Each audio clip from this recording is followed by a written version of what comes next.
Canal Patrio, voz e imagen de la sociedad civil.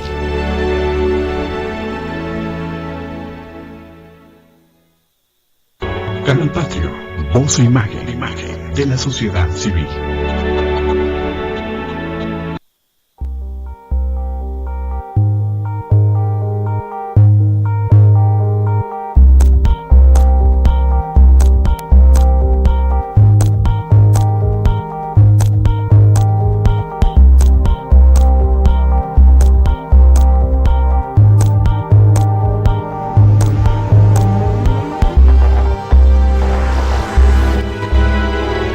Canal Patrio, voz e imagen de la sociedad civil.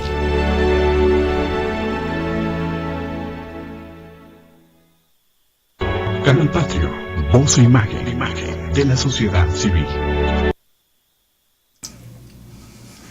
Hola, ¿qué tal? Buenas tardes. Soy Jesús Zapata en este su programa Gestión Social. Los saludamos en este martes 22 de julio de 2014, el día de hoy, con la gratísima presencia de dos maestros. Allá, a mi derecha, Jaime Villegas Pacheco. Jaime. Es un placer, como siempre, estar en tu programa, Jesús. Muchas gracias por verte nuevamente aquí en el programa. Y aquí, cercanamente a mí, el maestro Fernando Rojas Ajís. Gracias, Jesús. Muy amable. Bienvenidos, mis dos amigos, mis dos queridos amigos. Gracias. Muchas gracias, Jesús. Con cada uno de ustedes hemos tenido una saga de grandes temas. Contigo, Jaime, hablar de 5 características de la educación interactiva es un tema amplísimo. No acabamos. Y contigo, hablar de taller de lectura y de libros también es un tema, bueno, pues, interminable. Yo les quiero pedir que tratemos de hacer un ejercicio con ambos temas, porque se va a prestar mucho la información. Y que, dado que tenemos aquí ya varios libros de los que tú traes, porque cada vez que vienes al programa traes tu mochila con libros distintos. Así es. ¿Qué sorpresa nos traes el día de hoy? Bueno, hoy, Jesús, quiero compartir con ustedes y con la gente que nos ve y nos escucha a Cristina Pacheco. Un cuento de Cristina Pacheco. ¿Te acuerdas que platicábamos del Príncipe? Claro, Maquiavelo, sí. Un texto que quiero compartir con ustedes. ¿Te acuerdas que platicábamos acerca de que si la gente le teme o quiere al jefe? Y aquí lo vamos a leer. Muy bien. Hay un pequeño texto de Jorge Luis Borges que es imprescindible. Sí. Un pequeño texto de filosofía para hablar sobre la fe y la razón. Y para discutir un poco del por qué no leen los que no leen, que se me hace muy interesante. Sí. Algo de Arnaldo Kraus, Apología del Libro, es médico. Si el tiempo nos alcanza, espero que sí, leer un poquito de Platón. Si el tiempo nos alcanza, y aprovechar la presencia del maestro Jaime, que va a ser enriquecedor esta parte. Sí, entonces, si me permiten leerles este pequeño cuento de Cristina Pacheco, para que lo platiquemos, lo discutamos, discernirlo, tratar de manejarlo un poco. Se llama Mi querido profesor. Bien. Eso va dedicado para el maestro Jaime, para mí y para ti. Gracias. Para los maestros que nos escuchan. Se llama Mi querido profesor. No puedo esperarte más. Si no te decides, voy a tener que buscar a otra persona para que me ayude. Ahorita ya no me doy abasto. Imagínate la bronca cuando se acerque la Semana Santa. No exageres, murmura Daniel, atento al grupo de niños que rodean la mesa de dulces colocada a mitad del patio, ensombrecido por las nubes de polvo. ¿No me crees? Bueno, ¿te acuerdas del montón de chamarras que viste en mi casa? Las vendí todas el jueves. Nomás me quedó esta. La agarré porque se soltó el frío. Gildardo toca el hombro de su hermano para que lo mire de frente. La cosa es segura, no tengas miedo. ¿No es eso? Entonces pregunta con impaciencia Gildardo. Desde chico soñé con ser maestro. Me gusta dar clases. Cuando estaba en 5º año el profesor salía y yo era feliz porque entonces quedaba encargado del salón. Daniel vio agitarse la bandera clavada en el techo de la dirección. Sin advertirle a su hermano, declama en voz baja: verde es la esperanza amada, blanca es la inocente vida, colorada enrojecida es la llama del amor con que el niño mexicano... ¿Cómo seguía? ¿Te acuerdas? Con que el niño mexicano debe tener en su mano. Gildardo calla y espera hasta que la voz de su hermano se une a la suya. Juntos culminan el poema, El pabellón tricolor. Híjole, todavía te la sabes. Y palabra que me pongo chinito cuando lo digo. Nos la enseñó la maestra Graciela, ¿no? Tenía un lunar con pelitos junto a la boca. Siempre me daban ganas de tocárselo. Daniel se lleva la mano a la comisura de los labios y se la frota con suavidad. Oye, ya estuvo bueno de recuerdos. Decídete porque el domingo necesito quien me ayude. El Chopo me dejó. ¿Cuento contigo? Híjole, no sé qué hacer. Daniel espera que su hermano diga una frase orientadora. No te entiendo. ¿Dónde está la dificultad? Las cosas son muy claras. Te propongo que dejes de dar clases y te vayas conmigo a trabajar al puesto. Allí ganarás a la semana por lo menos el doble de lo que estás sacando a la quincena como maestro. Bueno, el dinero no es todo. A ver si dices lo mismo cuando llegue el fin de semana. Sí, ya sé, el mes pasado te pedí una lana y no te la he pagado. No estaba hablando de eso ni pensé en cobrarte. La actitud agresiva de Gildardo se suaviza al fin. Yo también fui maestro y muchas veces viví situaciones en las que no supe qué hacer. Cuando los chamacos se me quedaban dormidos de debilidad en medio de la clase. Cuando venían a la escuela cansadísimos del trabajo o golpeados o con miedo. Lo peor era mantener la disciplina. ¿Cómo demonios iban a estarse quietos, sentados horas y horas en un ladrillo? O trabajando en cuclillas, dice Daniel. Así están ahorita casi todos mis alumnos. Voy a ver qué hago para conseguir siquiera unas bancas. Hagas lo que hagas, tú solo no vas a cambiar las cosas. Vas a gastar tu vida y no conseguirás nada. Es lo mismo que quieres hacer en tu parcelita esa. ¿Cómo crees que allí nacerán verduras o flores? La tierra es salitrosa, no hay agua. Muy bien, ya entendí lo que quieres decirme. ¿Qué harías en mi lugar? Aprovecha la oportunidad que te doy. Ya lo hice. Dejé de dar las clases y me va bien, mucho mejor que antes. Daniel entrecierra los ojos para protegerse de la luz que demasiado brillante desnuda los muros de tabicón, el patio de tierra suelta, la parcela donde año tras año han fracasado todos sus intentos de cultivo. Sabe que su hermano está observándolo y para huir de su mirada levanta la cara y mira el cielo. ¿Cuándo lloverá? Hay viento, las nubes se van. Se me estaba olvidando que es época de papalotes. El lunes, a ver si me acuerdo de hacerles uno a los muchachos. Les encantan. Se ponen a correr detrás de ellos como loquitos. Oye, la plática está bonita, pero tengo prisa. Dejé encargado el negocio. Dime simplemente sí o no. Bueno, sí, pero dame unos días, mientras busco a alguien que se quede al frente del grupo. Si me voy ahorita, van a perder muchas clases. ¿Y qué? Gildardo se aproxima a su hermano y le dice casi en secreto. ¿Tú crees que aprenden mucho? Nada. ¿Cómo? Vienen con la panza vacía, sin libros. Sus padres lo saben y los mandan a la escuela para tenerlos seguros en alguna parte. Aquí, con perdón tuyo, el único pendejo que se lo cree todo, eres tú. Los dos hermanos están solos en el patio. Gildardo menciona algunos detalles para que Daniel esté al tanto de su negocio. De pronto, se escuchan gritos y carcajadas en el tercero C. En la puerta del aula aparece Claudio leyendo algo escrito en un cuaderno. Debe de ser de Xochitl, por la manera en que la niña se esfuerza por arrebatárselo. Claudio huye en dirección al maestro, enarbolando el legajo de páginas arrugadas y sucias. Mire lo que escribió ella. Fue ella, yo la vi, dice Claudio, siempre perseguido por Xochitl. Dígale que me dé mi cuaderno. Es mío, grita la niña, tratando inútilmente de alcanzar a su compañero. Claudio, dámelo a mí y vete al salón. Tú no, Xochitl, espérate. Daniel ve el rostro de la niña, alterada por el temor y el desconsuelo. Para tranquilizarla, se arrodilla a su lado. ¿Me dejas ver lo que escribiste? ¿No? ¿Por qué? Me da vergüenza, maestro, murmura la niña restregándose los ojos. ¿Por qué? Ya déjala que se vaya a sentar. Total, debe ser alguna tontería, murmura Gildardo, ansioso de concluir el arreglo con su hermano.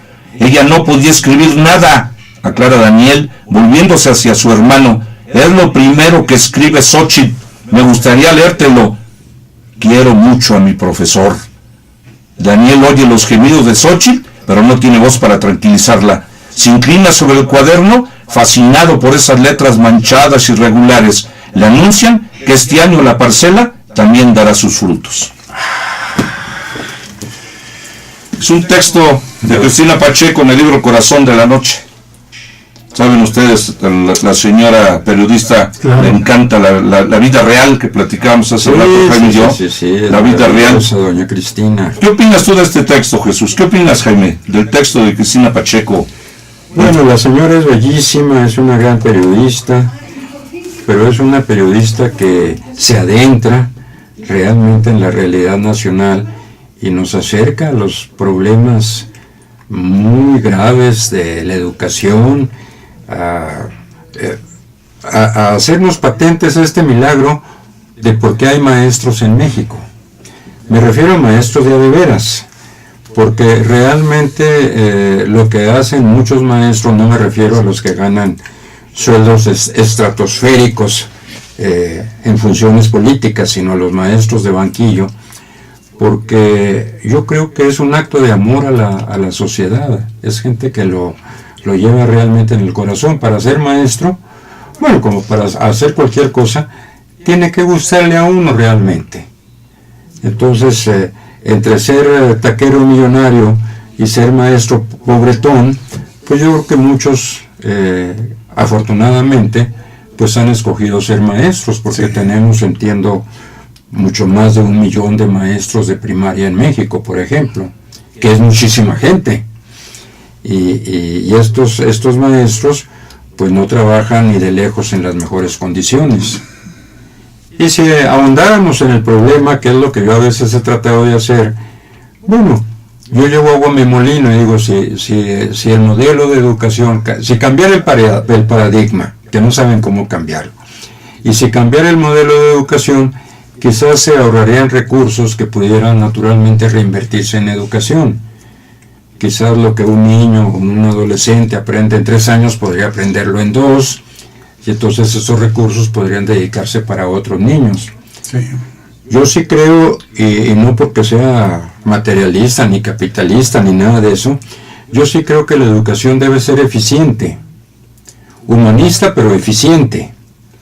Si uno va a aprender a Shakespeare, entonces hay que buscar la manera de que uno lo aprenda bien en el menor tiempo posible, no que esté uno 10 años. Shakespeare ha sido de los temas que aquí Jaime nos ha traído en la parte de lectura.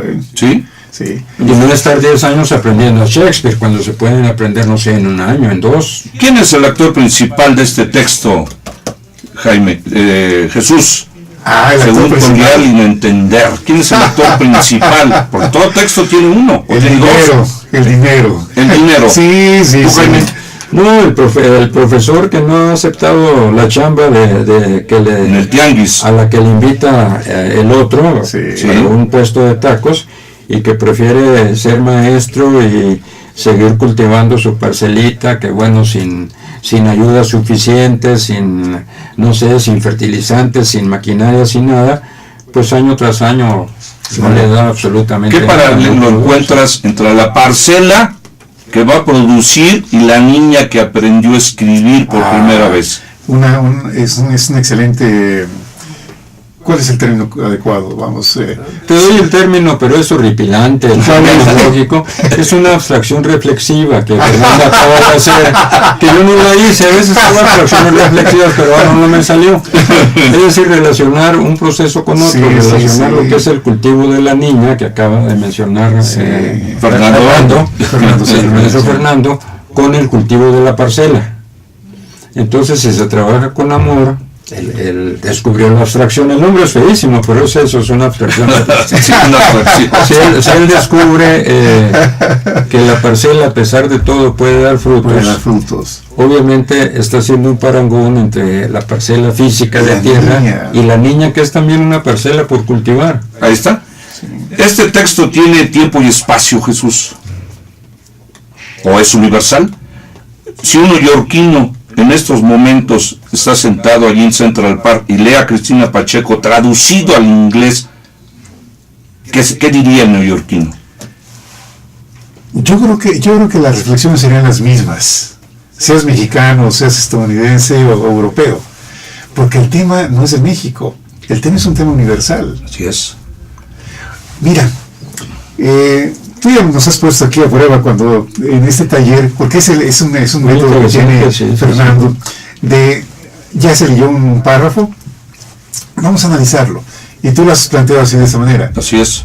¿Cuál es el personaje principal de este texto? Tiene que haberlo. Ahora, yo hablo del dinero, porque ese es un personaje muy fuerte en el caso de Gildardo. Y en el caso de Daniel, la vocación magisterial. Un hombre con una dimensión totalmente diferente. Que además es la realidad de muchos maestros en México. No todos están en las grandes ciudades. No. Los maestros La mayoría rurales, están afuera. los maestros rurales, mis respetos, viven en las condiciones más paupérrimas. Muchas veces sin agua potable. Es una realidad terrible, la de los maestros, así como Daniel. Y sin embargo la vocación, el corazón, ahí lo tienen puesto. Definitivo. Entonces, yo les recomiendo mucho que lean a Cristina Pacheco. Bellísimo, bellísimo. Aquí está bellísimo, uno de señor. tantos de textos que ella ha escrito. Quise escoger este por relación al acento educativo, sin imaginarme que iba a tener yo la oportunidad de compartir con Jaime esta mesa. Sí, Para mí es un gozo y un privilegio enorme. El honor mío. Fue como escogido por el azar, no sé. El destino. El destino lo decidió de esa manera. Esa es intuición, ¿verdad? No, ojalá fuera eso. Fue el azar. El azar. Si me permiten ahora, Sí. aprovechando, fíjense ustedes, este libro de Arnoldo Kraus, que es médico, ya lo hemos comentado aquí, hemos entresacado algunas partes, pero les quiero leer este pedacito que él comenta acerca de Federico García Lorca, acerca de lo que es el libro. Decía García Lorca: no solo de pan vive el hombre. Yo, si tuviera hambre y estuviera desvalido en la calle, no pediría un pan, sino que pediría medio pan y un libro. Y yo ataco desde aquí violentamente a los que solamente hablan de reivindicaciones económicas, sin nombrar jamás las reivindicaciones culturales, que es lo que los pueblos piden a gritos. Bien está que todos los hombres coman, pero que todos los hombres sepan, que gocen todos los frutos del espíritu humano, porque lo contrario es convertirlos en máquinas al servicio del Estado. Es convertirlos en esclavos de una terrible organización social. Yo tengo mucha más lástima de un hombre que quiere saber y no puede que de un hambriento. Porque un hambriento puede calmar su hambre fácilmente con un pedazo de pan o con unas frutas. Pero un hombre que tiene ansia de saber y no tiene medios, sufre una terrible agonía, porque son libros, muchos libros los que necesita. ¿Y dónde están esos libros? Bellísimo, ¿no? Medio pan. Pediría medio pan y algo que leer. ¿Qué piensan de este texto de García Lorca desde el punto de vista alimento del alma, alimento espiritual, comparado con el alimento físico? Lo que sucede es que él lo está viendo desde su perspectiva como un hombre precisamente de cultura, de gran espíritu. Y la cuestión, yo no soy antropólogo, pero a veces me gusta indagar un poco en ese sentido.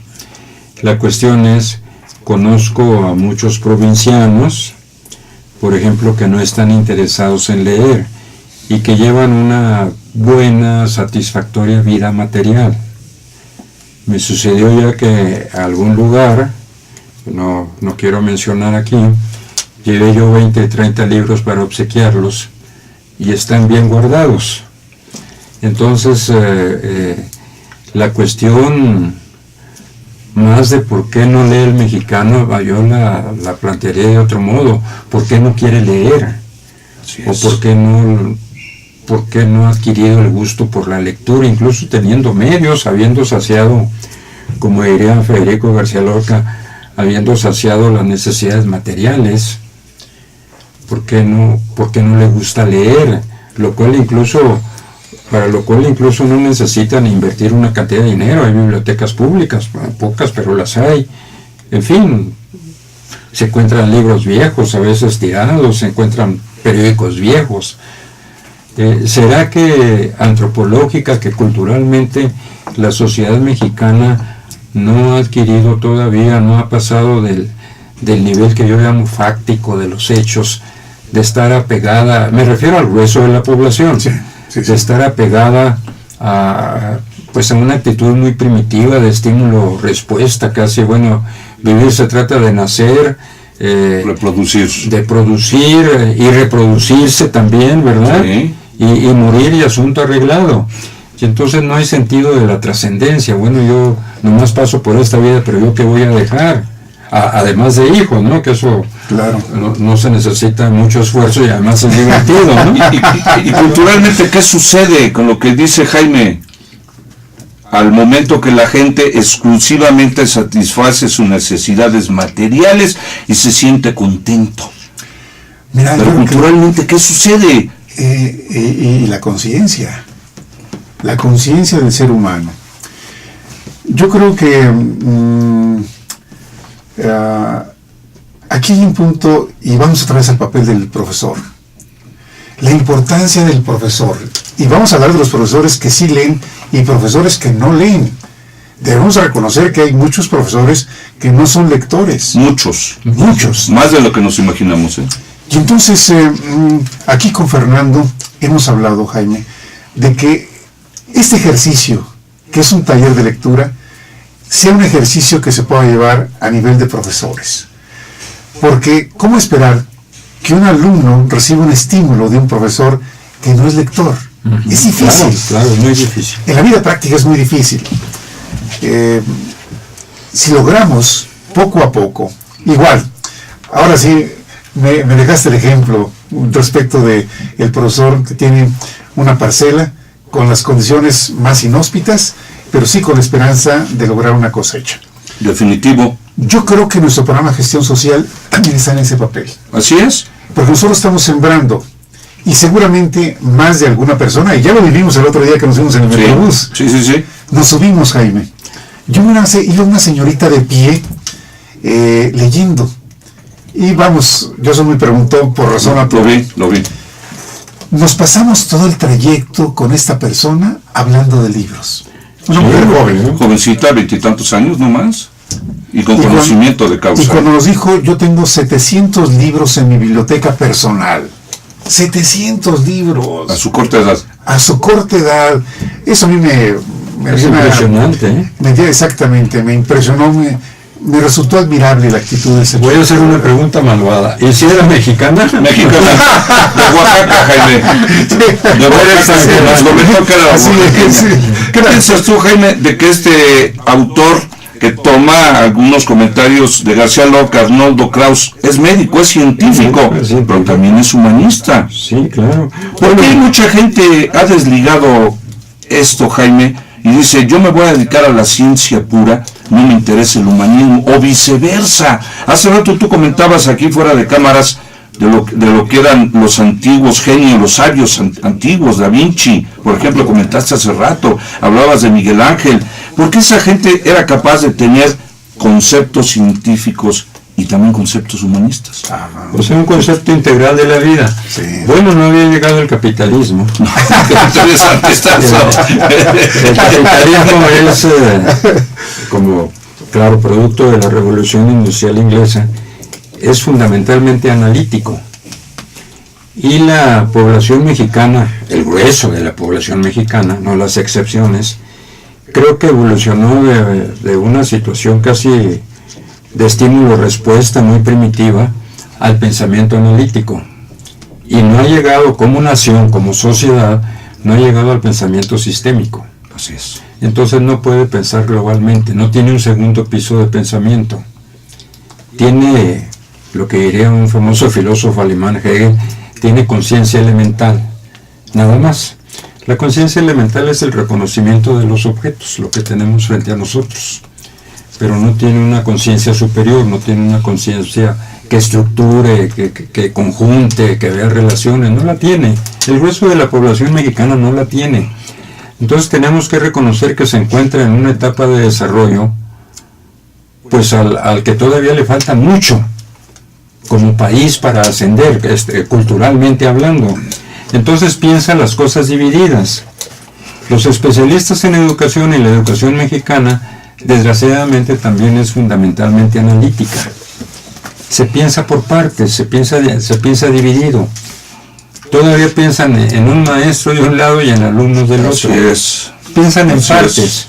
Ahora, el pensamiento de partes, pues es muy cómodo para esto. Bueno, yo me ocupo de mi parte, por ejemplo, yo voy a estudiar química y puedo llegar a ser muy buen químico, pero no soy más que químico. Ahora, no sé si hacia la química se aplica lo que se aplica, por ejemplo, a la economía, que se dice que los que solo saben economía, no saben economía. Yo casi diría lo mismo de cualquier materia. Creo que el que solo sabe química no sabe química, en realidad no lo ha entendido. Así es. Entonces, el especialista, el científico superespecialista, que fue una plaga del capitalismo, el especialista es una plaga que hay que achacársela al capitalismo, porque el especialista le resulta más eficiente en la producción al capitalista. Entonces vamos a formar especialistas, que son efectivamente como engranes de una maquinaria, son partes de una maquinaria. Sí. Entonces es el taylorismo, no nomás que llevado pues al campo de la ciencia. Tú eres químico, pero no eres físico-químico. Vamos a formar aparte a los físico-químicos, ¿eh?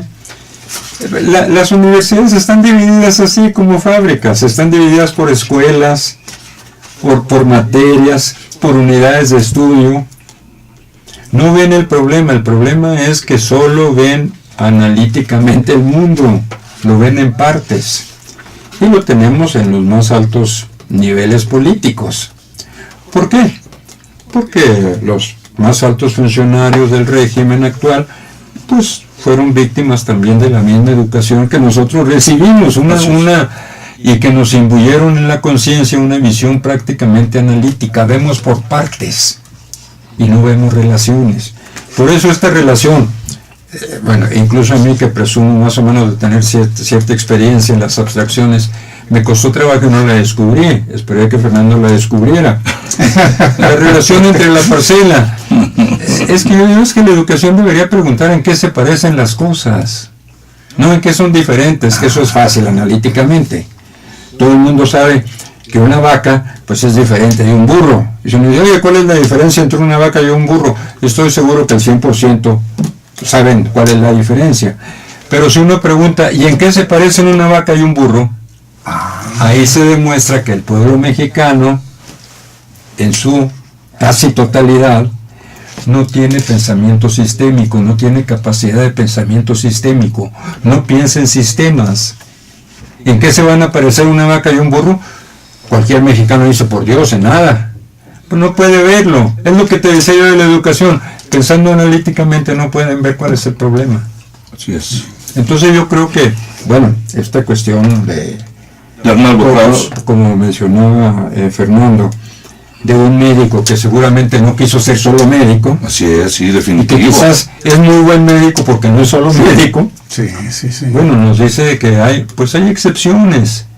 Sí, pero antropológicamente hablando, la sociedad nacional, estamos hablando de millones y millones de personas, No lo es. no está en este estadio. No puede pensar sistémicamente, no está en su conciencia, no puede pensar sistémicamente. Pueden ser muy buenos en lo que hacen. De hecho, los artesanos mexicanos son una maravilla. Y los técnicos también. El plomero mexicano sí sabe plomería, pero sabe plomería porque sabe también los problemas de que no le trajeron los tacos a la hora que tiene que componer ahí el lavabo o lo que sea. Es decir, es buen plomero porque no es solo plomero.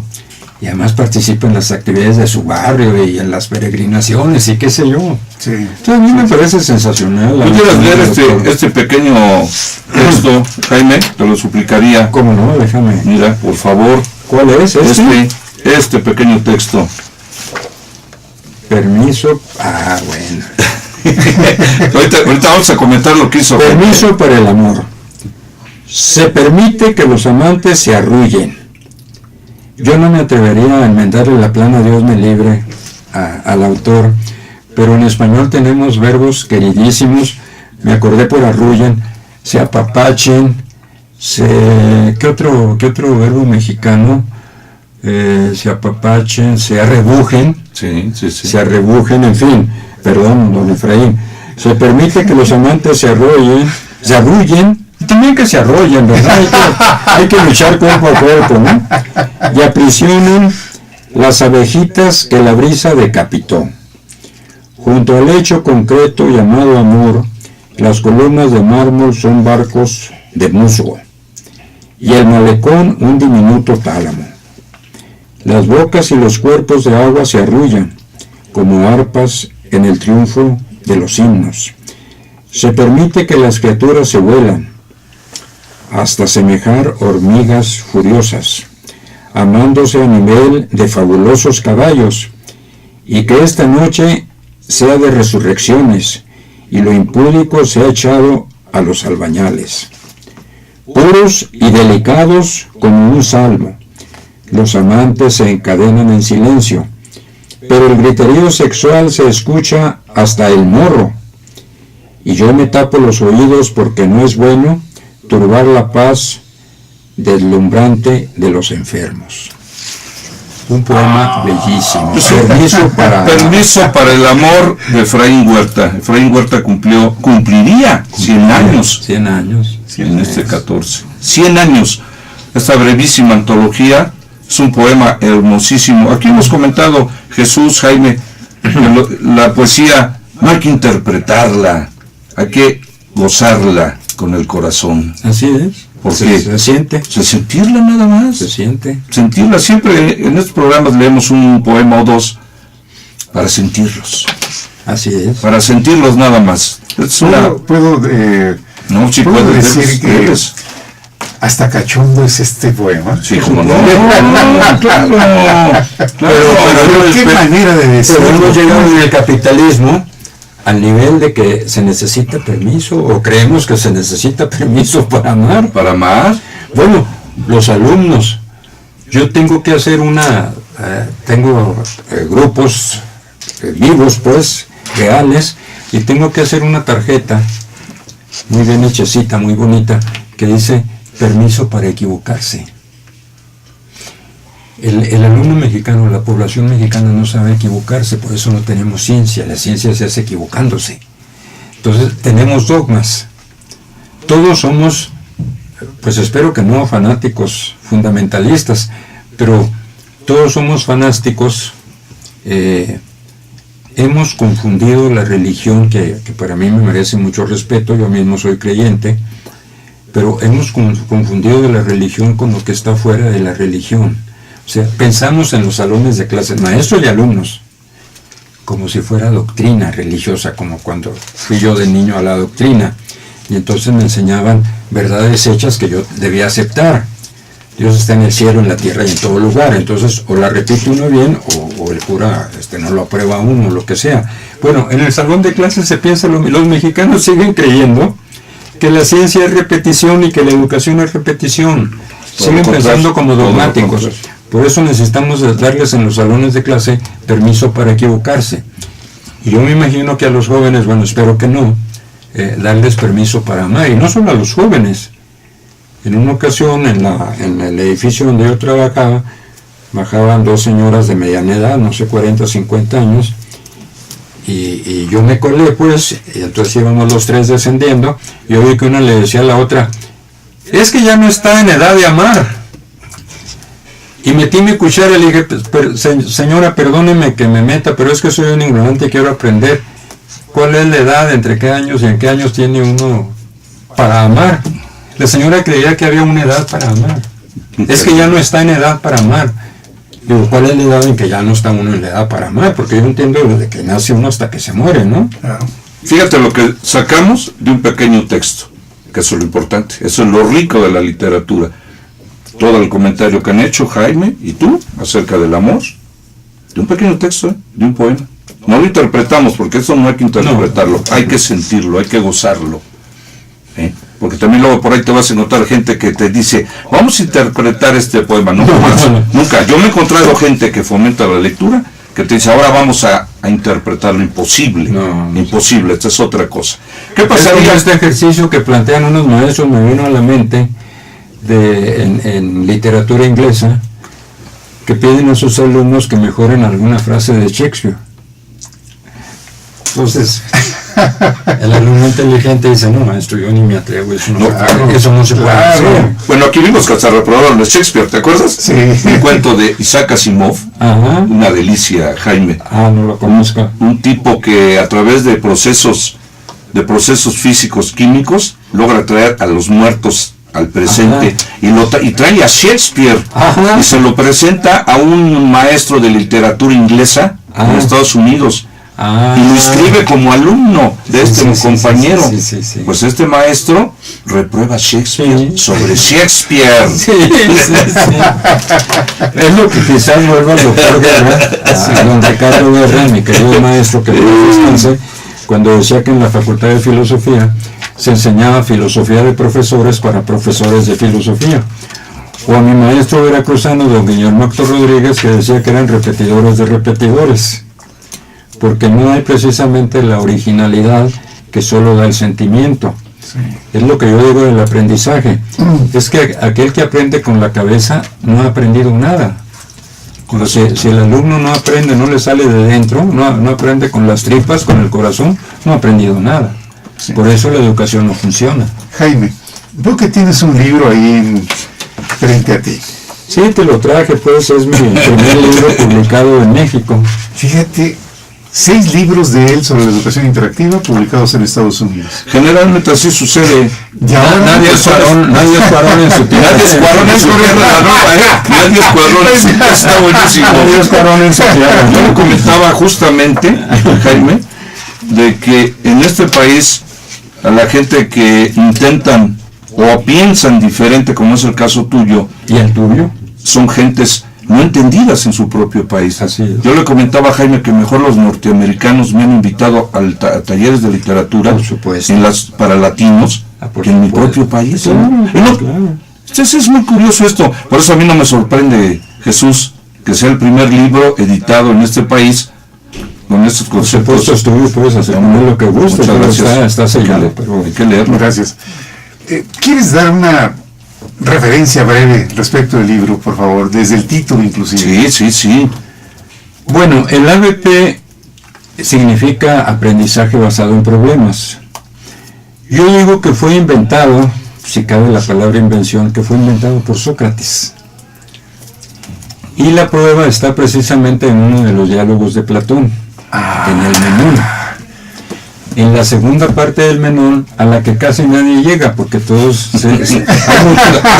muchos especialistas en la primera parte, curiosamente, y casi nadie o pocos han leído la segunda parte.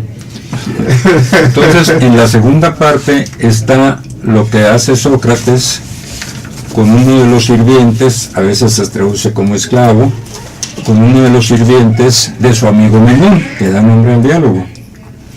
Dice, para demostrarte que el hombre es capaz, no lo dice en estos términos, pero es más o menos el espíritu, que el hombre es capaz por sí mismo, te ruego que me permitas a uno de tus sirvientes, un muchacho joven, un adolescente, esclavo que obviamente no había tenido ninguna instrucción, pero que había aprendido griego como se aprenden los idiomas en la práctica, como aprenden los que van a trabajar de sirvientas a Estados Unidos inglés. Sí. Y entonces ahí demuestra y le dice a Menón, está atento a que yo no introduzca nada en la cabeza de tu sirviente, y él va a resolver por sí mismo el problema nada menos que de la duplicación del cuadrado. Y entonces solamente poniendo las condiciones, induciendo, qué es lo que debe hacer la educación, no enseñar. Oiga, les voy a enseñar, no, nada de eso. Voy a hacer que aprendan, les voy a poner las condiciones. Hace que el joven sirviente, que era lo que hoy llamaríamos un analfabeta, resuelve el problema de la duplicación del cuadrado que muchos profesores universitarios, no de matemáticas, no pueden resolver. Así es. Porque lo de matemáticas lo han aprendido. Eso es diferente. ¿Sí? En una ocasión un alumno mío dio una conferencia en la Universidad de Anáhuac. Yo estaba entre el público porque me pidió que fuera, yo estudié aquello, y me mencionó, dice, este problema Dice, el maestro se divierte poniéndonos problemas. El doctor Villegas está aquí, lo invita a subir. Pero más es cierto eso. Y entonces él había mencionado, nos puso un problema que no pudimos resolver, de cómo se colocaban 4 árboles a igual distancia uno de otro. Y entonces, bueno, estaba lleno de maestros ahí. Yo subí, pues ya ni modo de decir, no, subí y dije, bueno, quiero nada más, pues, repetir lo que ha dicho Eduardo. Este es el problema. Y entonces de la parte de atrás del salón se levantó una mano y me dice, yo sé la solución. Digo, pase usted, por favor. Era un profesor de arquitectura. Pero él sabía la solución, la había aprendido. No podía encontrarla por sí mismo, estoy segurísimo. Ajá. En educación no se entiende eso, una cosa es repetir como perico. Sí, yo me lo puedo aprender de memoria, también me aprendí de memoria, bueno, así me enseñaron en la prepa, la duplicación del cuadrado. Pero si yo hubiera tenido no a Sócrates, a un maestro o a un amigo que me dijera, oye, resuélveme, a ver cómo duplicas la superficie de un cuadrado, conservando la figura, ni para atrás ni para adelante. ¿Por qué? Porque no sé pensar sencillamente. Claro, me decía el maestro Alberto Castillo, que en paz descanse, un hombre a quien yo admiré mucho. Me decía, nos tocó estar juntos en un foro en Acapulco, y me decía, es que las universidades no enseñan a pensar. Le dije, entonces, ¿qué carajos enseñan? ¿Para qué las tenemos? Sí, a pensar. Si la única función de la universidad, por el amor de Dios, es enseñar a pensar, no es enseñar química o biología o matemáticas, es enseñar a pensar. Porque si el alumno sabe pensar, les aseguro que aprende química o biología o lo que sea en la mitad del tiempo o menos de lo que lo da el plan de estudios. Por el amor, le dije, pero si no sirven para enseñar a pensar, entonces ¿para qué carajo sirven en este mundo las universidades? ¿Para qué tanta faramaya, que Harvard, que la universidad, que el Instituto Lomonosov de Moscú? ¿Para qué? Se ha equivocado en la función, por el amor de Dios, no tienen que enseñar cosas, tienen que enseñar a pensar únicamente. Porque yo les demuestro en 3 segundos al mejor profesor de la universidad que no sabe pensar. Le pongo un problema de esos y ni para atrás ni para adelante, porque el señor aprendió química, pero no aprendió a pensar. ¿Sí? Porque el señor, ¿cómo se llamaba este señor muy famoso? Porque el señor Einstein aprendió matemáticas, pero no aprendió a pensar, o a lo mejor un poquito cuando le escribió la carta a Roosevelt, recomendando que se prohibiera y que se cancelara lo de la energía atómica, que parecía que era buen matemático porque no solo sabía matemáticas, también sabía obviamente de política y el daño que iba a causar la energía atómica. Sí. Fíjate, para que se vea que sí hay azar o no sé qué nombre le daremos. Aquí traía los diálogos de Platón. Ahí te di los diálogos de Platón, no sé si está el Menón. Aquí está, el Menón. Ahora, en la segunda parte, Sí, aquí está. es donde refiere pues lo que hace con este joven, ¿Sí? de sirviente de Menón. Bueno, ese es el método del ADP. Ahora, cuando Roma conquista Grecia, se pierde. En primer lugar, pues nadie es cuarón en su tierra, estoy seguro que no le hicieron caso. Estoy seguro que no le hicieron caso a Sócrates, no solo no le hicieron caso, sino que lo mataron. Sí. Entonces llega el Imperio Romano, entonces eran más ingenieros que humanistas. Así es. Entonces, bueno, cambia la educación. La idea del aprendizaje basado en problemas se recupera curiosamente en la Universidad de Maastricht, en Holanda, en el siglo XX. Allá, y no tan a principios, allá por los 50, 60, y en Estados Unidos. Y entonces, bueno, a través de Estados Unidos pasa un poco a México. Pero quisieron hacerlo como lo hacía Sócrates, pero lo que sucede es que ya no es Sócrates, ¿no? Entonces el ABP se quedó con una limitación porque incluso quienes pensaban en esto como un probable modelo de aprendizaje estaban todavía contaminados por la educación tradicional. Todavía querían tener maestros ilustres. Bueno, la SEP quiere capacitar, a ver cómo le va a hacer a más de 1 millón de maestros. Necesitará, como el chiste de los policías, un policía para crear a otro policía, necesitarán 1 millón de capacitadores. O sea, no tienen ni noción de lo que hacen, ¿no? Sencillamente la SEP. No, y lo peor del caso, Jaime, se enojan. Cuando la gente les dice algo que sabe, les dice, se enojan. Casi te matan. No, a mí un ex secretario de Educación de un estado, a quien me lo presentaron en Sambors y desayunamos, me dice muy disgustado, entonces usted ya resolvió el problema de la educación. No, le dije, fíjese que no, yo no lo resolví. Lo que estoy diciendo es cómo quizás se puede resolver. Para eso, bueno, usted tendría que leer, no sé, algunas de las cosas que he escrito y decirme, oiga Villegas, está completamente equivocado, pero no decírmelo. Comprobármelo. ¿Qué le parece a usted? Porque yo he retado a los pedagogos una vez que en esa reunión que me tocó convivir con Alberto Castillo en Acapulco, un maestro joven me preguntó, me dice, entonces, doctor Villegas, ¿usted cree que la pedagogía es ciencia? Le dije, puede serlo en 5 minutos, maestro. Puede serlo en 5 minutos. En cuanto adopte el método hipotético deductivo, que es el método característico de la ciencia, puede serlo. ¿En qué consiste esto? Que alguien que tenga una propuesta innovadora, como yo y hay otros, vamos a poner un grupo de instrucción con este método y vamos a enseñarle lo mismo con un método tradicional de otro grupo y vamos a ver cuál de los dos grupos aprovechó más, señor. Eso se llama método científico. Y así puede ser ciencia la pedagogía en 5 minutos. Y comprobarlo. Claro, lo que dure 1 hora, 2 horas, lo que dura el examen. Fíjate nada más. Creo que esta pequeña lectura va a reafirmar lo que hemos estado comentando. Este viene de aquí de Juan Domingo Argüelles, que es un escritor mexicano. Ahorita está trabajando como editor de la revista literaria de la Universidad Iberoamericana. Él es el responsable. Leer es peligroso.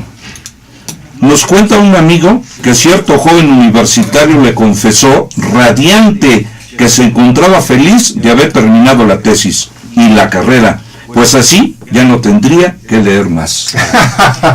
Esto podría tomarse como una exageración y en todo caso como un ejemplo aislado del cual no deben hacerse generalizaciones apresuradas, pero no se crea tan optimistamente que se trata de excepciones y decepciones. En países de bajo desarrollo cultural, Stephen Wyszynski observa que en Londres, cuando le preguntó a una universitaria qué le había parecido cierto libro, esta se puso muy seria y respondió que no leía para juzgar o disfrutar, sino para probar solamente la materia. Nada de esto debe asombrarnos. El asunto es así. La escuela le ha hecho creer a todo el mundo que los libros se hicieron únicamente para estudiar, cursar y aprobar las materias a fin de sacar la carrera. Una parte considerable de quienes recomiendan la lectura no leen absolutamente nada, porque los libros ya quedaron muy lejos de su interés, ya los usaron, ya les sirvieron para los cursos. ¿Para qué tendrían que abrirlos otra vez? ¿Para asombro? Por asombroso que sea, muchísimos funcionarios, editores, maestros, padres de familia, profesionales y promotores del libro saben que leer es positivo, dicen que es provechoso, pero ellos muchas veces están muy ocupados en alabar estas virtudes como para tener el tiempo y haraganear con una novela, con un libro de poemas, con un volumen de cuentos, con un tomo de ensayos, con una obra teatral o con una obra de divulgación científica.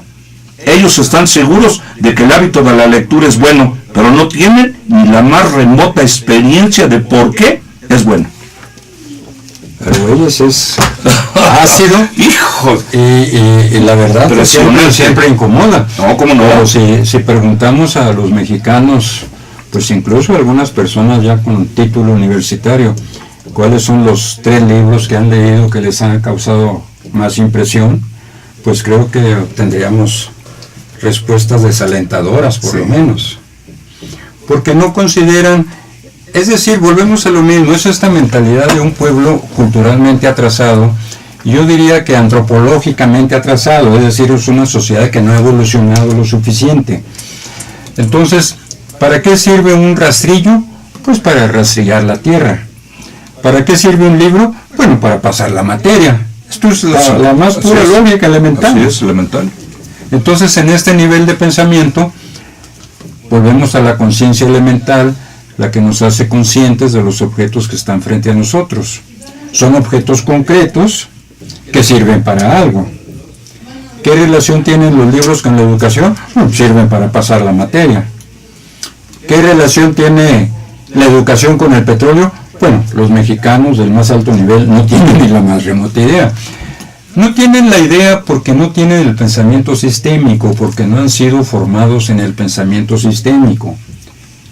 Porque mi querida Universidad de Harvard no forma en el pensamiento sistémico porque no saben cómo hacerlo. Lo que me decía el ingeniero Alberto Castillo. Oye, Jaime, pero si las universidades sirven, porque yo le dije, tienen que servir para enseñar a pensar, tienen que servir para volver a la gente inteligente. No, me dijo, pues entonces hay que cerrarlas todas. Bueno, le dije, no sería mala idea cerrar, porque realmente lo que están haciendo pues no vale mucho la pena. Entonces, ¿no? Y un amigo me preguntó, un amigo ingeniero, me dice, oye, ¿qué es el pensamiento sistémico? Bueno, le digo, es como si me preguntas qué es el amor. Así Ya es. cuando te lo expliqué no funciona. Vamos, si no tienes tú la noción, Debería de tenerla él, ¿eh? debería tenerla. Si información. no tienes tú la noción, no te lo puedo decir. Así es. Pero me pasó lo mismo en Sinaloa, un economista, buen maestro de economía, que solo sabía economía, no tan bueno quizás, me dice, oye, ¿qué es la economía? No, le dije, si no tienes tú la noción, no te lo puedo explicar. El conocimiento está el que necesitas saber para que yo te pueda hablar de tu saber. Si no, no hay condición posible. Por eso no creo en los rollos de la enseñanza. Bueno, hay críticas feroces a esto, bien fundadas, de que no es cierto, de que nadie puede enseñar a nadie. De hecho, hubo un psicólogo, gran psicólogo norteamericano, que nada menos que Carl Rogers, Sí, ¿sí? sí, sí. Así es. Lo invitaron a dar una conferencia en Harvard. Y entonces empezó, y al minuto, bueno, cuando empezó a decir, pues que él iba a hablar pues de lo que no era la enseñanza, empezaron a sentirse incómodos los señores rectores, y a los 3 minutos dijo, bueno, la verdad de las cosas es que nadie puede enseñar nada a nadie. No, hombre. Hubo abucheos y lo sacaron a fuerza. Se conoce como la conferencia pedagógica más breve del mundo, duró entre 3 y 5 minutos. Pero es que no se puede decir la verdad, no se puede decir, bueno, la enseñanza no es cierto, nadie enseña nada a nadie. Las universidades no son ciertas, no están enseñando nada, están clonando profesionistas, los necesitamos, pero necesitamos otras cosas. Necesitamos que lean, necesitamos que el médico como el doctor Krauss no solo sean médicos, sino que lean. Necesitamos economistas que no solo sepan economistas y estén pensando en hacer negocios, en vender los recursos naturales, en vez de estar pensando, bueno, ¿y por qué nosotros no tenemos ingenieros petroleros? Bueno, ¿y por qué nosotros no tenemos inventores de maquinaria? Bueno, ¿y por qué nosotros no podemos extraer las riquezas de nuestro subsuelo? Entonces, ¿para qué tanto presupuesto en educación? ¿Qué es lo que está diciendo la educación nacional? Nada, absolutamente, va por el camino equivocado. ¿Cuánto me tardé, Jesús, Jaime, en leer ese textito? ¿Cuánto?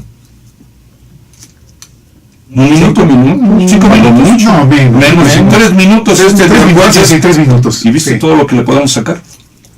A una lectura crítica.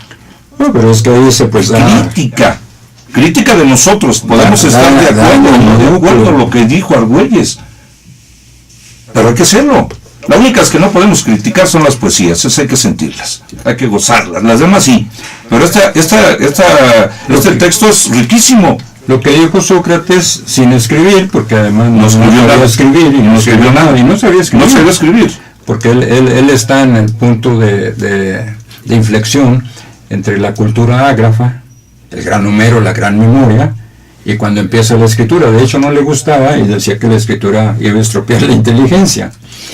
Entonces dice, lo está diciendo con sus hechos. Bueno, así con este muchacho, con este esclavo de Menón, así es como debe ser la educación. Por supuesto, nadie le hizo caso y lo mataron, además.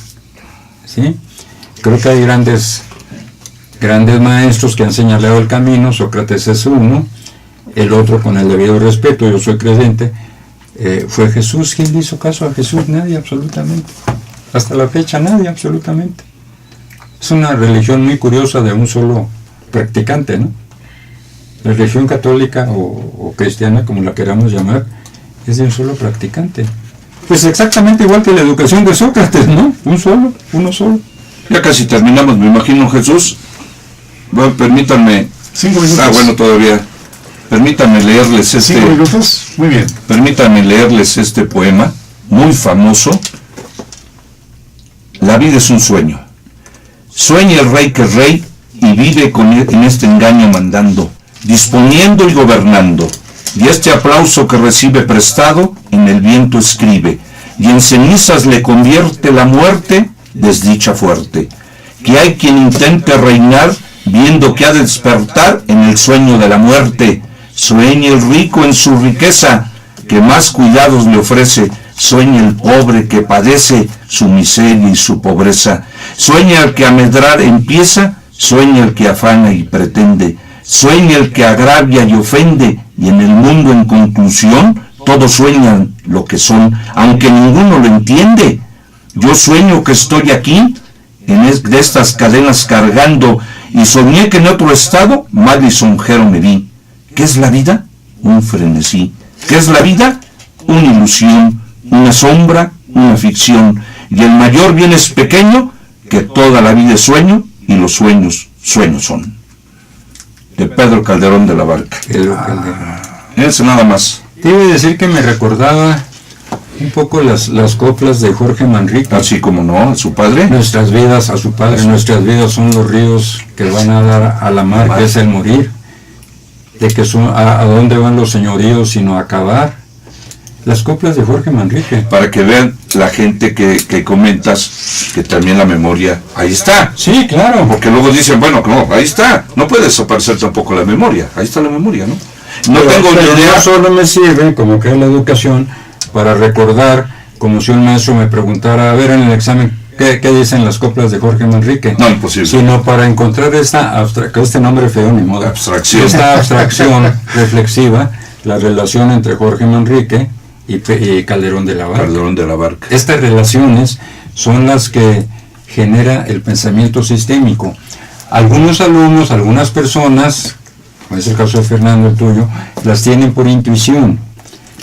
Y qué bueno, pero la escuela no las promueve, no las desarrolla de manera deliberada y sistémica.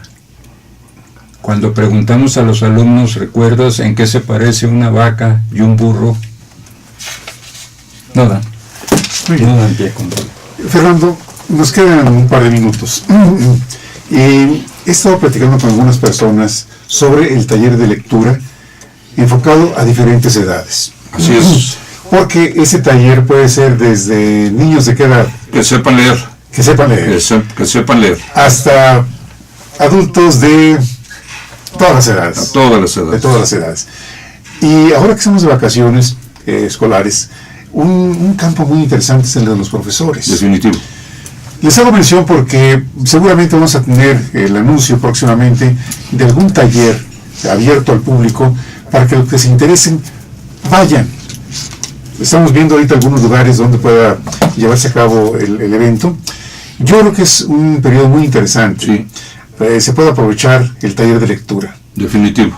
Y Definitivo. bueno, con ejercicios como los que tú nos haces aquí. Los he puesto a escribir, Jaime. Y créeme que es un Claro, ejercicio no, maravilloso. Escribe. Hay un ejercicio Pero que a mí me llama supuesto. mucho la atención. Haz de cuenta que somos un grupo, nosotros tres. Tú inicias un texto, el que quieras, de 3 renglones. Lo continúo yo y lo termina Jesús. Qué interesante. Y quedan muy, muy bonitos textos. Ya. Hay gente que me le pregunta, oye, ¿te gusta la poesía? Y me dice, no, es que es muy cursi. Ah, caray. Y le digo, oye, ¿te gustan las canciones? No, ¿cómo no? ¿Y qué son las canciones? Eso no es un curso. Y escribe poemas. Hay gente que es más arrojada, Jaime, y escriben pequeños ensayos a tener el taller. sí. Les digo arrojados porque generalmente lo hacen sobre su materia, obviamente. Sí. Y es muy bueno. ¿Sí? Yo estoy en la mejor disposición. Isabel, hemos llegado al final del programa. Estoy sumamente agradecido con ustedes, mis queridos maestros Jaime Villegas Pacheco y Fernando Rojas Agis. Al contrario. Además, eso es el día un de placer. hoy el taller ha sido extraordinario con la presencia de ustedes dos. No, muchas gracias. Agradezco mucho al maestro Jaime. Muchas gracias. Que nos haya Sí, acompañado. sí, Fernando, Nos ya. ilustró mucho sus conocimientos académicos. Sí, es cierto. No se vayan. Regreso con ustedes en unos breves momentos, porque tenemos otro invitado. Gracias. Gracias a ustedes. Al contrario. Isabel, Jesús, gracias. Muchas gracias. Muchas gracias. Hubiéramos querido tener tiempo, mira todas las bellezas que trajo. Canal Patrio, voz e imagen de la sociedad civil.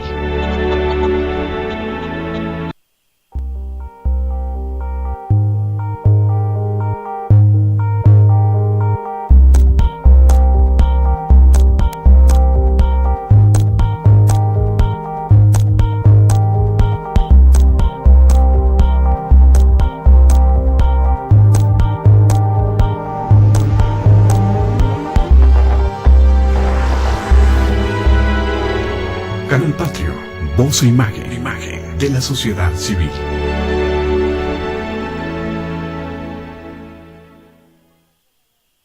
Canal Patrio, voz e imagen, de la sociedad civil.